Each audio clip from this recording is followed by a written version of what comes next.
As someone who spends an irresponsible amount of time watching, writing, and talking about Doctor Who, every algorithm I own has apparently diagnosed me with a terminal case of opinions. Everywhere I look, somebody is explaining why Doctor Who is dying, broken, failed, destroyed by the BBC, destroyed by the fans, destroyed by Russell T Davies, destroyed by Disney, and why a program that survived the twin dilemma has finally encountered the one thing that it cannot regenerate from. And look, I understand the frustration. I've felt it. It's difficult to stay excited when stories do not land, when characters feel underwritten, or when a show seems more interested in announcing what it believes than making us feel why it believes it. I've made those criticisms myself, and I'll probably make them again. That's part of what this channel is. But after swimming through all of those arguments, I started wondering whether we're spending too much time asking why people have fallen out of love with Doctor Who, and we should have been asking a more important question. Why did we love it in the first place? Because before the arguments, the ratings charts, and the words woke and anti-woke colonized every comment section, there was a moment, a doctor, a companion, a monster behind the sofa, a battered VHS tape, a scene that made the universe feel bigger or made us feel less alone inside it. Before some of us became middle-aged people arguing about canon on YouTube, we were just waiting for that music to start. And maybe that's the real reason so many people are angry now. Not because they suddenly hate Doctor Who. Maybe it's because, at some point, they loved it so much that it became theirs. I can remember the exact moment that happened to me. I have loved science fiction for as long as I can remember. I was raised on the thrill of Star Wars, learned optimism from Star Trek, was traumatized by Alien, and learned from Back to the Future that every family problem can be solved by nearly sleeping with your mother. But Doctor Who was never really a part of my childhood. I'd seen pieces of it on public television from here in the United States. I knew that there was an old British man, a blue box, angry pepper pots, and production values suggesting the BBC had financed the universe with change it found behind the sofa. And when the revived show became too popular to ignore during the Matt Smith years, I decided my nerd credibility was suffering. So I went back to 2005 and started at the beginning. And no, I did not start with Hartnell. I wanted to watch a television show, not complete a doctoral dissertation. At first, it was fun. Sometimes very cheap-looking fun, but fun. I liked the Doctor. I liked that the Doctor was clever without being cleanly heroic. I liked that Rose felt like a recognizable person with agency instead of a science fiction delivery system for exposition or just a girl that screamed and needed saving. I liked that the show valued brains over guns. Most of all, I liked never knowing what would be on the other side of those doors when the TARDIS landed. Then I watched Father's Day. And Father's Day is not perfect by any stretch. The Reapers look like puppet gargoyles from a discount garden center. The paradox rules are wobbly to say the least. The Doctor makes one hell of an odd decision to take Rose to the most emotionally dangerous day in her life, and then acts shocked when a 19-year-old with unresolved grief makes a terrible decision. But none of that mattered when Pete Tyler realized what was happening and understood what needed to happen. He understood who Rose was. He understood what she had done. He understood that the broken history outside the church could be repaired if he walked into the road and died exactly as he was supposed to die. Then he does it. And he doesn't do it because he's a warrior or because he has special powers or because destiny chose him. Pete Tyler is an ordinary, flawed man who has spent most of the episode discovering that the daughter he always imagined has grown into someone extraordinary. And when that moment comes, he chooses her. Rose runs into the road and holds him, so he doesn't have to die alone. And I cried. I was crying because for 40 minutes, a science fiction show convinced me that I could understand what it felt like to lose a father that I never met. That was the moment when Doctor Who stopped being a goofy British program with the plastic boyfriend and the burping trash bin. It became a story about grief, about sacrifice, about the impossible wish to have one more conversation with somebody you've lost. It used time travel not as a puzzle, but as a way to put a human wound on the screen and let us touch it. That's when the show became mine. I didn't know that I would eventually watch every episode that I can find. I didn't know that I would spend an alarming percentage of my life discussing its plot holes online. I didn't know that I would build a YouTube channel around it. But I knew that this ridiculous show had reached through the screen and found something real in me. And I fell in love with it.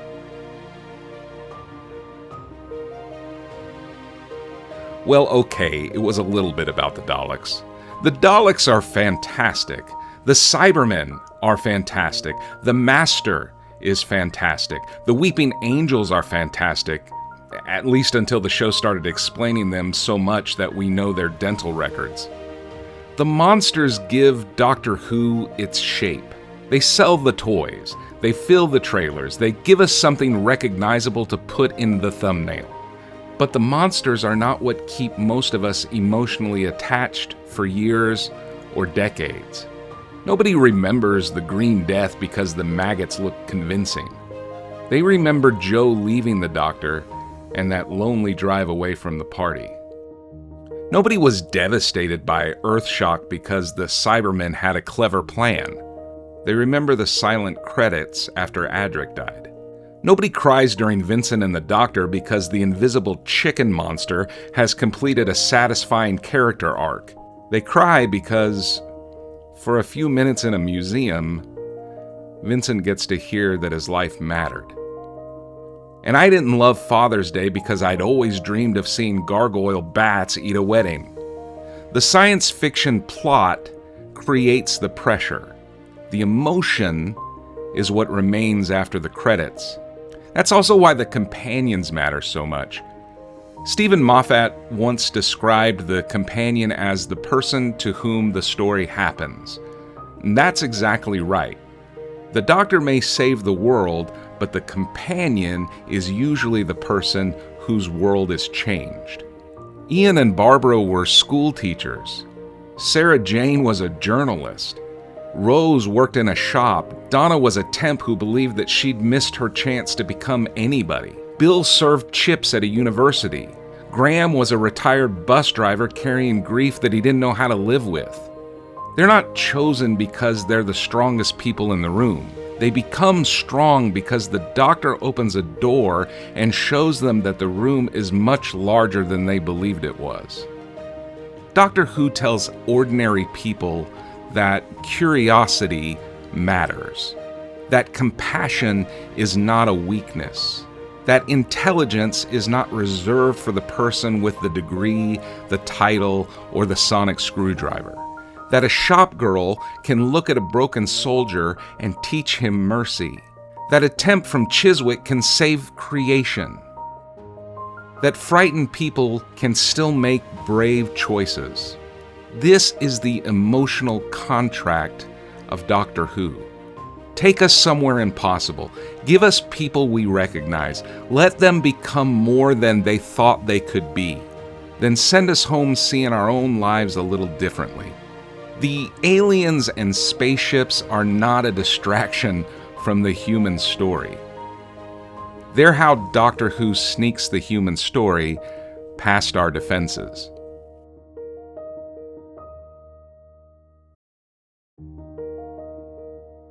And at the center of all of this is the doctor. Not a favorite doctor, not the best doctor. I'm not asking whether Tom Baker could beat Peter Capaldi in a speech competition or whether David Tennant has more raw doctor per square inch than Matt Smith. That way lies madness, spreadsheets, and at least one person explaining why the objectively correct answer is Colin Baker. I mean the doctor as an idea. The doctor is not the hero because they are the center of the universe, no matter what Chibnall tries to feed us. The doctor is not a hero simply because they are intelligent. Davros is intelligent. The Master is intelligent. Plenty of monsters understand science.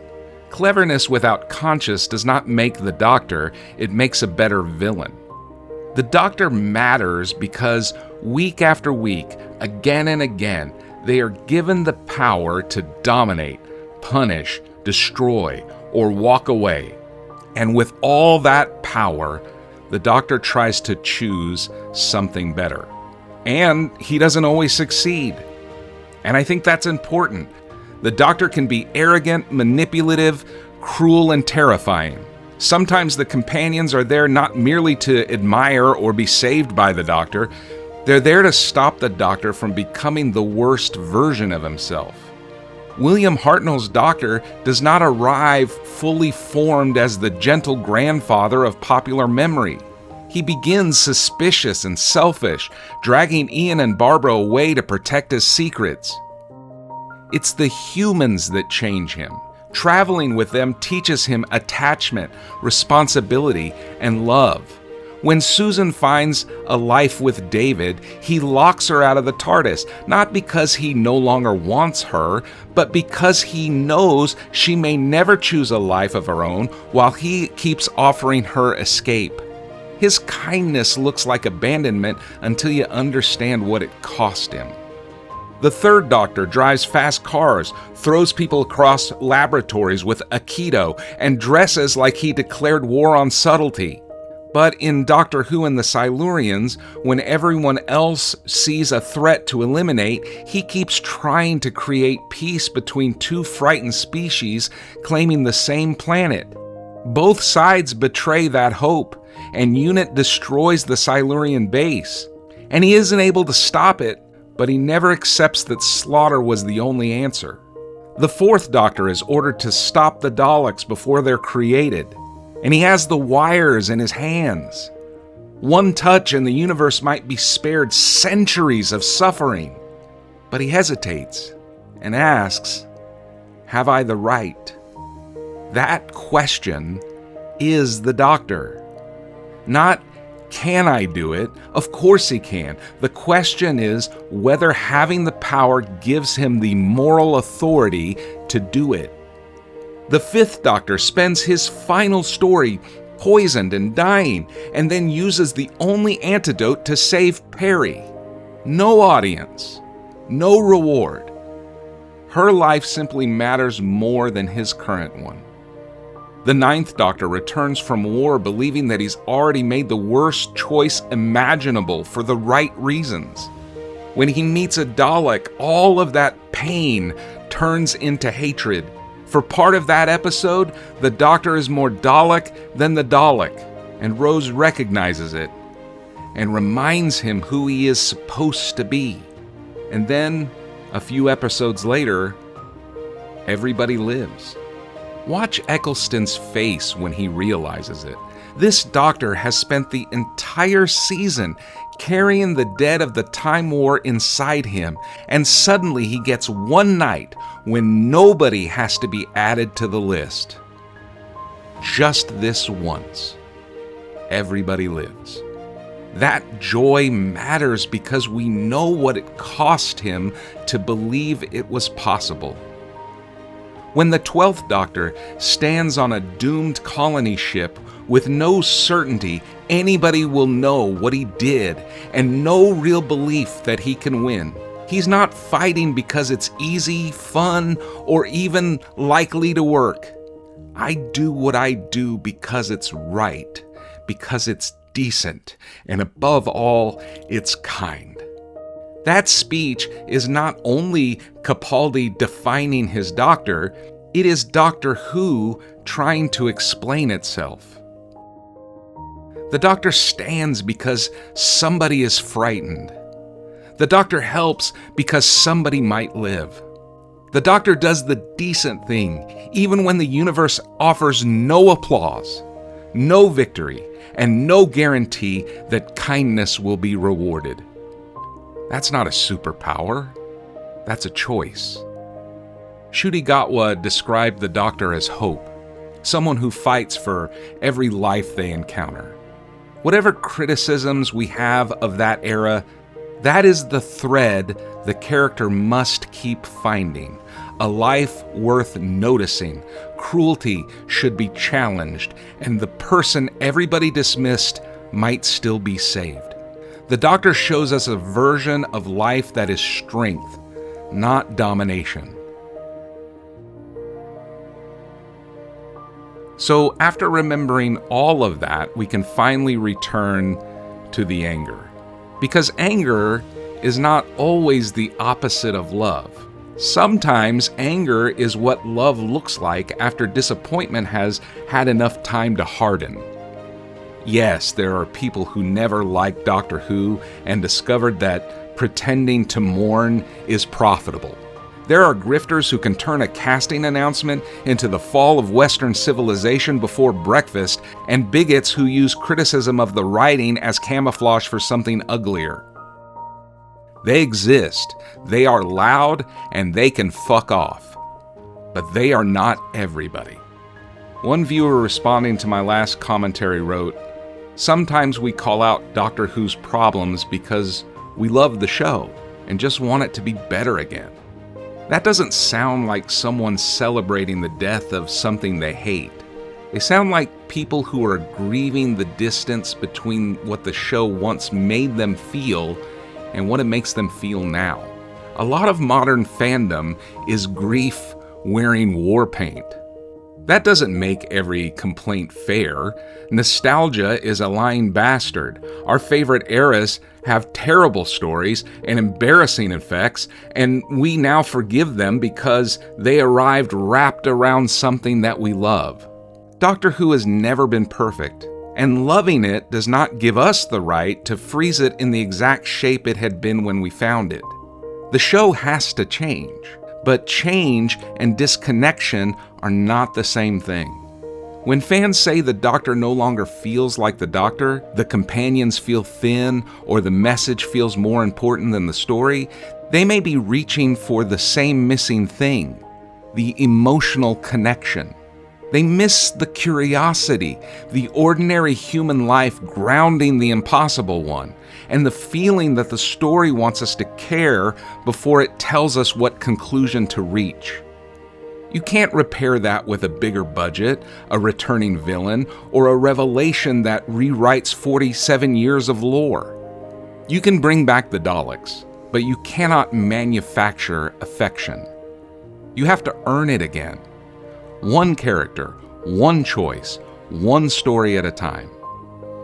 And that matters now.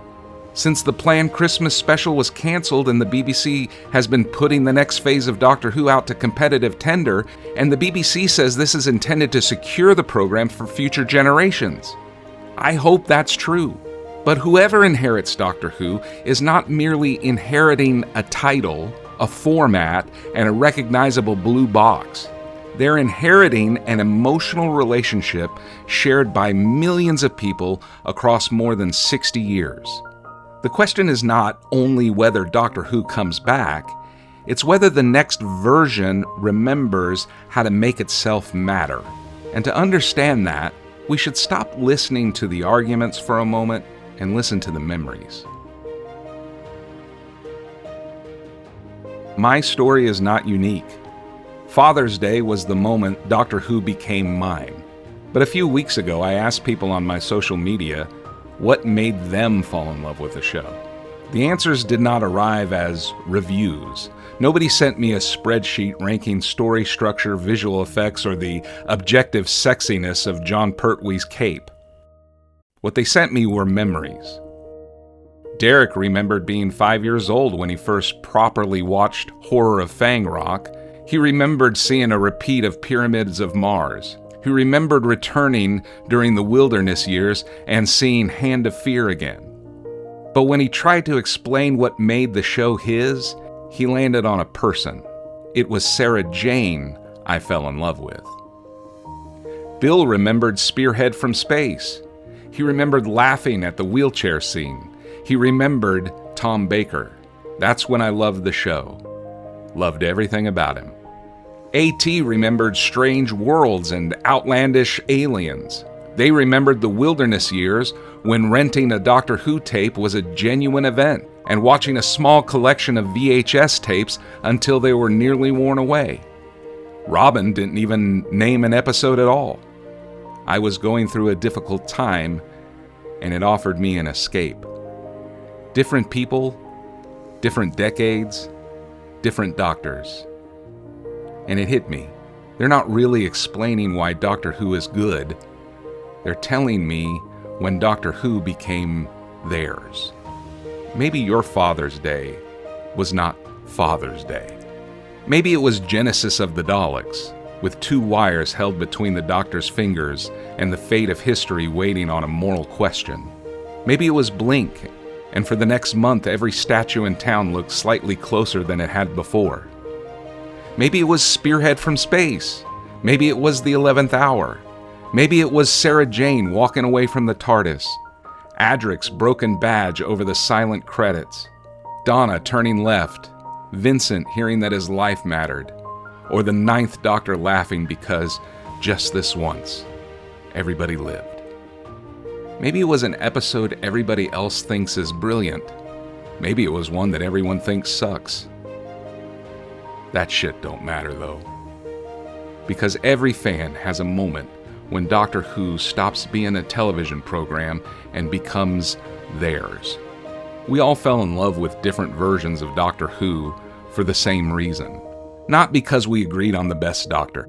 Not because the program always looked good, made sense, or lived up to its own potential. We fell in love because, for one moment, it made the impossible feel personal. It made the universe seem larger and made us less alone inside it.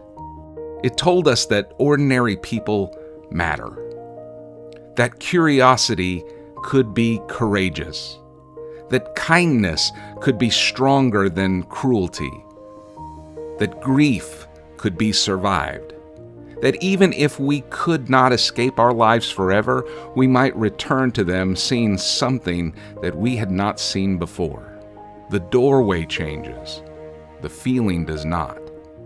And that means the version you loved is not the only true version. Mine is not a blueprint. Yours is not a locked room.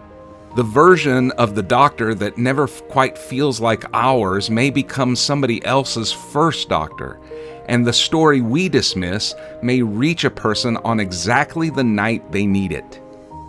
And we should leave room for that. But the people making Doctor Who have a responsibility too. Do not merely give the next generation content. Give them wonder. Give them a companion who feels alive. Give them a Doctor worth following. Give them fear, laughter, heartbreak, and the possibility that intelligence and kindness can still change the outcome. Give them a moment they will remember 40 years later. Give them their own Father's Day. Give them the moment when Doctor Who becomes theirs. So before you tell me which Doctor was the best, tell me something more important. Do you remember your moment? Maybe Doctor Who has forgotten why we love it. Maybe in all the noise, some of us have forgotten too. We have turned something that once gave us wonder into something that we can win arguments about. But I say remember your moment. Remember the first face, the first monster, the first impossible doorway. Remember the person you watched it with. Remember the moment a television program became yours. The moment impossible becomes human and reaches somebody who did not know they needed it. Maybe the show will remember. I hope it does. But I hope we never forget why we loved it. Because there was magic then. And I believe there can be magic again. And when those doors open, I still want to go.